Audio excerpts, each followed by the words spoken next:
नमस्कार, CME Patna YouTube channel पर आप सभी का स्वागत है। और अभी हम लोग एक सीरीज़ कर रहे हैं जिसमें बेसिकली 68 बीपीएससी को टारगेट करके प्रमुख जो टॉपिक हैं उसको कवर किया जा रहा है। तो चलिए हम लोग वीडियो स्टार्ट करते हैं।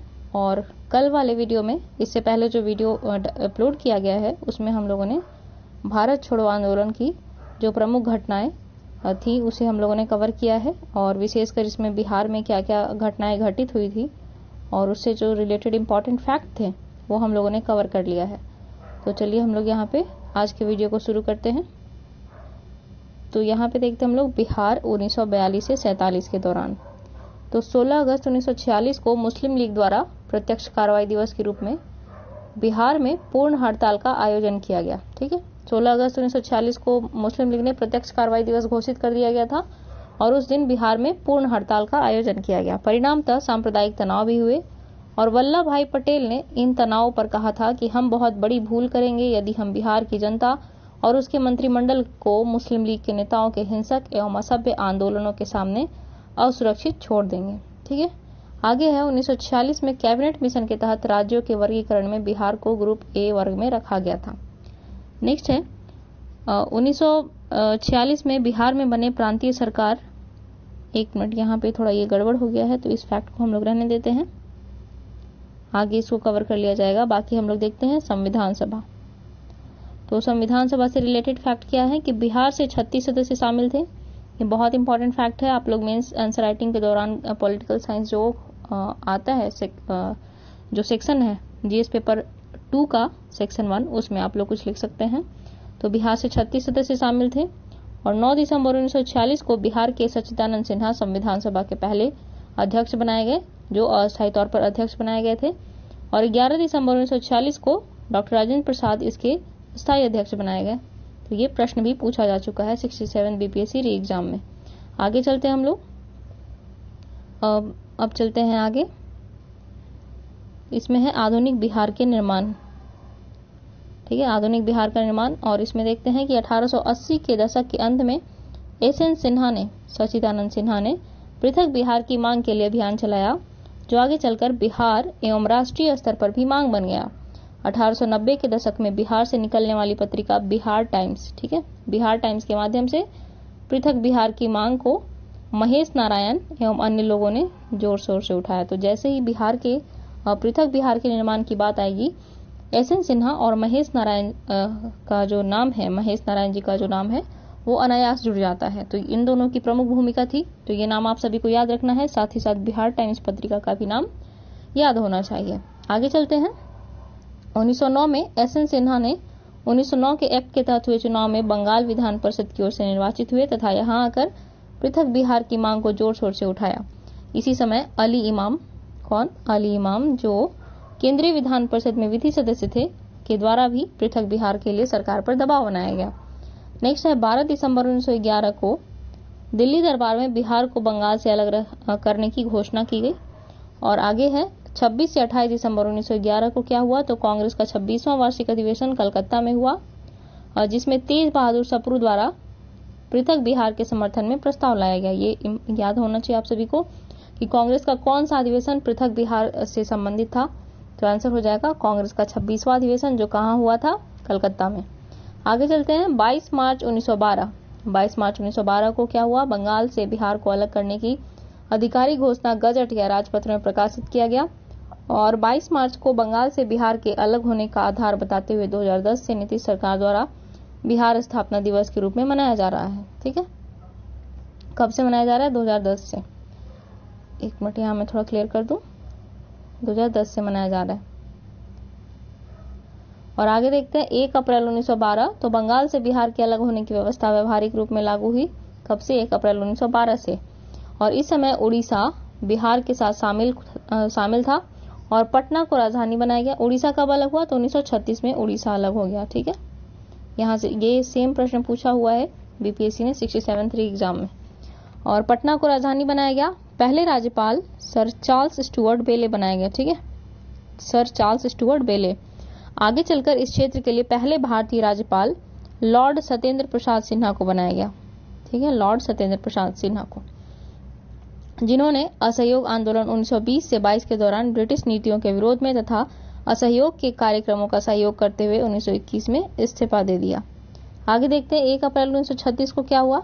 तो 1935 के एक्ट के आधार पर उड़ीसा को बिहार से अलग कर दिया गया और बिहार का एक स्वतंत्र प्रदेश के रूप में गठन हो गया और 1912 में एक भारतीय राज्य के रूप में गठन हो गया 1936 में। ठीक है, अब आगे देखते हैं। यहाँ पे था बिहार का एक स्वतंत्र प्रदेश के रूप में गठन हुआ 1912 में और एक भारतीय राज्य के रूप में गठन हो गया 1936 में। यहाँ पे थोड़ा सा क्लियर कर लेते हैं हम लोग। यहाँ पे फिर नेक्स्ट है कि 15 नवंबर 2000 को बिहार से पृथक करके झारखंड राज्य का गठन किया गया। ये डेट आप सभी को याद होना चाहिए, बहुत लोग गड़बड़ कर देते हैं। बहुत इंपॉर्टेंट फैक्ट है और सभी को आसान लगता होगा, लेकिन कभी कभी एग्जाम के प्रेशर में ये आसान लगने वाला प्रश्न ही कठिन हो जाता है, तो याद हो जाना चाहिए। आगे चलते हैं। आधुनिक बिहार में शिक्षा का विकास, तो यहाँ पे वर्ष दिया हुआ है और इधर संस्थान है। तो 1835 में क्या हुआ, तो बिहार का पहला जिला स्कूल पटना में खोला गया और 1863 में पटना कॉलेज की स्थापना हुई। बिहार में उच्च शिक्षा का सबसे पुराना संस्थान है पटना कॉलेज। और आगे चलकर 1917 में कला विभाग तथा 1919 में भौतिकी व रसायन विभाग की स्थापना की गई। आगे देखते हैं 1872 ईस्वी में मुजफ्फरपुर में बिहार साइंटिफिक सोसाइटी की स्थापना हुई। संस्थापक थे इमदाद अली। 1873 में पटना शाखा की भी स्थापना हुई। नेक्स्ट 1875 में पूसा समस्तीपुर में अनुसंधान फार्म की स्थापना हुई।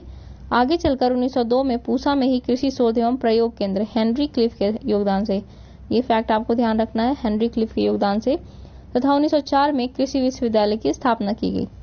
आगे है 1886 ईस्वी, तो इसमें पटना सिटी में मोहम्मदन एंग्लो अरबी स्कूल की स्थापना की गई। कब, 1886 ईस्वी में। और इसके संस्थापक थे शमसूल उलेमा तथा मोहम्मद हसन। ये दो नाम आप सभी को याद होने चाहिए, शमसूल उलेमा तथा मोहम्मद हसन। आगे 1909 ईस्वी में पटना में लॉ कॉलेज की स्थापना हुई और पटना उच्च न्यायालय की स्थापना कब हुई, 1916 में। और 1917 में पटना विश्वविद्यालय की स्थापना हुई और 1925 में पटना में मेडिकल कॉलेज, आगे चलकर गया एवं दरभंगा में भी मेडिकल कॉलेज खुला, तो 1925 में पटना में मेडिकल कॉलेज की स्थापना हुई। और 1926 ईस्वी में पटना में आयुर्वेदिक स्कूल, जिसे बाद में कॉलेज का दर्जा दिया गया, इसकी स्थापना हुई थी। और 1926 में पुनः India school of mines ISM Dhanbad की स्थापना हुई। और 1927 ईस्वी पटना में वेटनरी कॉलेज की स्थापना हुई और 1927 में फिर से पटना साइंस कॉलेज की स्थापना हुई। यानी पटना में 2 कॉलेज की स्थापना हुई, वेटनरी कॉलेज तथा पटना साइंस कॉलेज। और वर्ष 1929 में पटना में government school of arts and crafts की स्थापना हुई, जो आगे चलकर आर्ट कॉलेज बना। तो यहाँ हम लोग ने देख लिया आधुनिक बिहार में शिक्षा के विकास में जो प्रमुख संस्थान स्थापित किए गए, उसे देखा हम लोगों ने। आगे देखते हैं आधुनिक बिहार की प्रमुख समाचार पत्र पत्रिकाएं हैं। तो यहाँ पे भाषा दे रखा है कि किस भाषा में छपी है ये पत्रिका, यहाँ पत्र पत्रिका के नाम है और यहाँ पे प्रमुख बातें हैं। तो इसको देखते हैं हम लोग पहले। तो अंग्रेजी भाषा में छपी है द बिहार हेराल्ड। बिहार का पहला अंग्रेजी अखबार था ये, याद रखना है आप सभी को। और 1875 में छपा था पटना में और बाबू गुरु प्रसाद सेन जी के द्वारा। ठीक है, उसके पश्चात आता है बिहार टाइम्स। एक मिनट,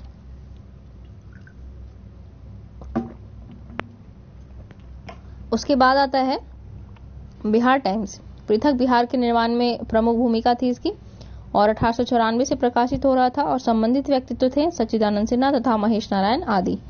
नेक्स्ट है द मदरलैंड। ये अंग्रेजी पत्रिका थी, मौलाना मजरूल हक द्वारा इसको प्रकाशित किया गया और असहयोग आंदोलन के प्रचार प्रसार में इसकी महत्वपूर्ण भूमिका थी। और आगे है सर्च लाइट। ये सविनय एवं भारत छोड़ो आंदोलन के प्रचार प्रसार में इसकी महती भूमिका थी और इसके प्रथम संपादक थे सैयद हैदर हुसैन। ठीक है, और द्वितीय संपादक थे मुरली मनोहर प्रसाद। और द पटना टाइम्स किन के द्वारा प्रकाशित किया गया, 1924 में मोहम्मद यूनुस के द्वारा। और द इंडियन नेशन 1930 के दशक में प्रारंभ हुआ और पटना से प्रकाशित होता था और महाराजा कामेश्वर सिंह के द्वारा इसको प्रकाशित किया गया। आगे हिंदी में देखते हैं, हिंदी में कौन सी पत्रिकाएं थी। एक मिनट, हिंदी में कौन सी पत्रिकाएं थी ये देखते हैं हम लोग। तो इसमें है बिहार बंधु, बिहार का पहला हिंदी अखबार। ठीक है, बिहार का पहला हिंदी अखबार कौन सा था, बिहार बंधु। ठीक है, बिहार बंधु पहला हिंदी अखबार। और पहला अंग्रेजी अखबार कौन सा था, द बिहार हेराल्ड। ये याद रखना है।